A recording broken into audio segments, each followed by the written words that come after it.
नमस्कार दोस्तों, स्वागत है इस वीडियो में। मैं हूं अनिल यादव। आज हम एक ऐसी सीडान कवर कर रहे हैं जो सबकी फेवरेट हुआ करती थी बचपन में। ये है न्यू नोवली होंडा सिटी फेसलिफ्ट 2026। आज हम ड्राइव करने वाले हैं, बताएंगे कुछ अच्छी बातें और कुछ बुरी बातें। हो सकता है कि थोड़ा लेट हो गए हैं, उसके लिए माफी चाहते हैं, बट वीडियो पे अगर हो तो लाइक और चैनल को सब्सक्राइब जरूर कर देना। पहली अच्छी बात कि ये होंडा की गाड़ी है और सबसे पॉपुलर गाड़ियों में से एक है ये सीडान में। दूसरी अच्छी बात, इसमें 2 इंजन दिए जाते हैं और दोनों ही फ्यूल एफिशिएंट और रिलायबल है। एन इंजन भी मिल जाता है 1.5 लीटर के साथ, और आपको 1.5 लीटर हाइब्रिड का भी ऑप्शन मिलता है। इतना रिफाइंड और इतना रिलायबल इंजन कहीं नहीं मिलेगा। तीसरी बात अच्छी भी है और थोड़ी बुरी भी है। अच्छी बात यह है कि सब कुछ शॉर्टेड दिया गया है। जो आपको फीचर दिए जा रहे हैं सारे बटन के थ्रू दिए जा रहे हैं। यहाँ पे वेंटिलेटेड सीट का ऑप्शन मिल जाता है। यहाँ पे एसी के कंट्रोल आपको टेक्टाइल्स और रोलर के थ्रू दिया गया है। फोन ऑन रखने का स्पेस आपको डिसेंट अमाउंट में दिया गया है। यहाँ पे इंफोटेनमेंट सिस्टम में एक दिक्कत है कि ये फ्लोटिंग में जब दिया गया है तो जब यहाँ से ड्राइव आप करते हो तो थोड़ा सा रिफ्लेक्शन आता है। बाकी स्टीयरिंग में जो कंट्रोल है वो सब कुछ आपको दिया जाता है, जैसे पैडल शिफ्टर।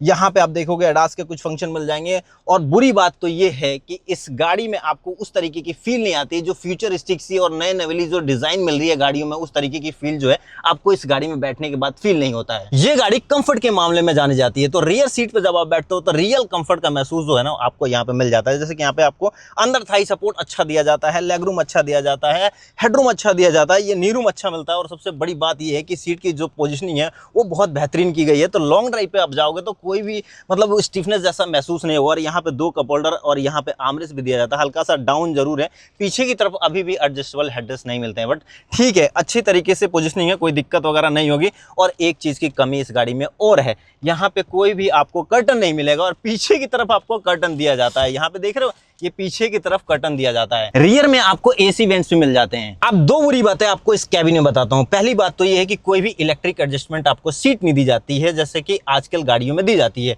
और वेंटिलेटेड सीट दिया गया है, उतना इफेक्टिव नहीं है। जब 45 डिग्री से अबव हो जाता है तो वो इतना इफेक्टिव मुझे लग नहीं रहा है और महसूस भी नहीं हो रहा है कि हाँ वेंटिलेटेड सीट इतना इफेक्टिव है। ड्राइव पे चलने से पहले एक चीज हम यहाँ पे रीसेट करेंगे। ये एवरेज जो आपको दिख रहा है इसको हम रीसेट कर देते हैं 0 पे।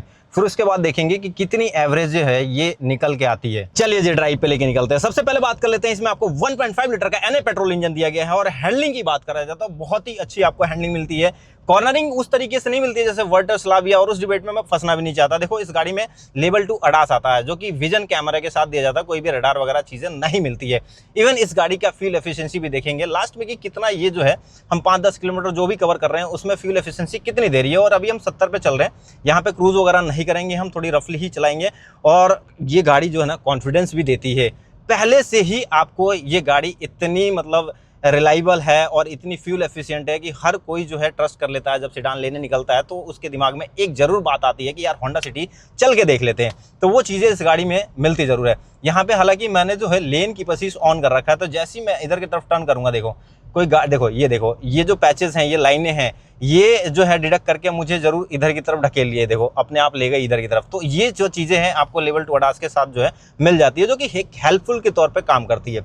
अब देखो यहाँ पे 360 कैमरा जो है आपको मिल जाता है इस गाड़ी में, तो एक अच्छी बात है। बट एक चीज़ मुझे समझ नहीं आएगी, 360 जब कैमरा दे दिया, हालांकि उस तरीके की क्वालिटी नहीं है कि मैं बहुत ज़्यादा इंप्रेस हुआ हूँ। जिस तरीके से एक्सपेक्टेशन थी लोगों की कि यार फेसलिफ्ट आ रहा था, बहुत सारी चीज़ें बदली जाएगी, उस हिसाब से बदली भी नहीं गई। और ये थोड़ा सा ऐसा लग रहा है कि इंफोटेनमेंट सिस्टम देखे कि आफ्टर मार्केट फिक्स किया गया है, हालांकि ये आफ्टर मार्केट नहीं है। और फ्लोटिंग में अगर ये थोड़ा सा ऐसे मतलब सीधा करके लगाते तो ज़्यादा बेहतरीन तरीके से जो है इसको हम मतलब हैंडल कर सकते हैं, या फिर कोई चीज़ें इनेबल करना हो या कुछ चीज़ें देखना हो तो आराम से देख सकते हैं।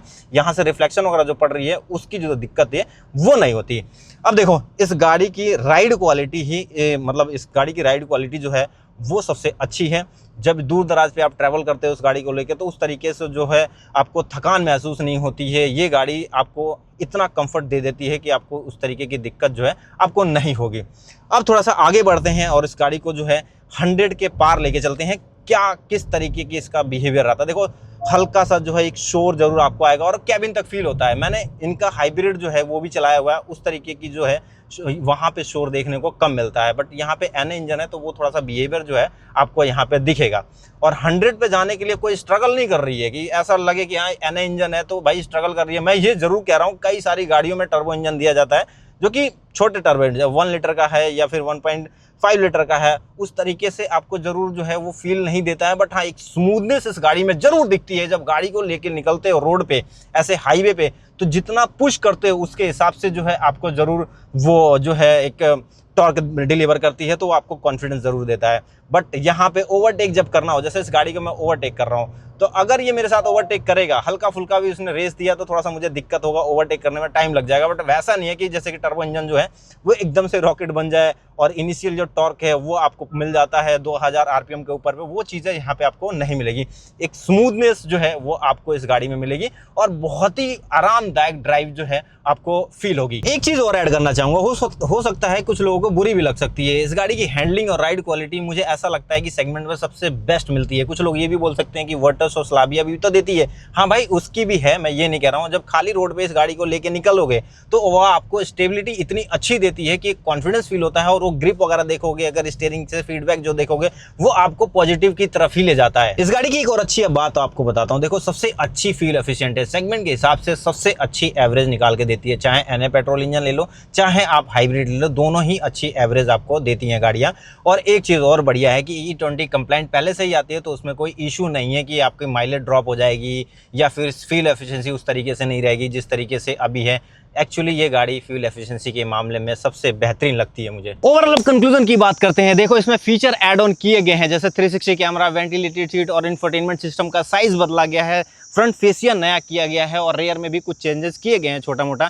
हालांकि मुझे कोई इन्फॉर्मेशन नहीं है कि इसमें जो है सस्पेंशन को लेके ट्यून किया गया है या सस्पेंशन बदला गया है या इंजन कोई चेंज किया गया, सब कुछ वही है।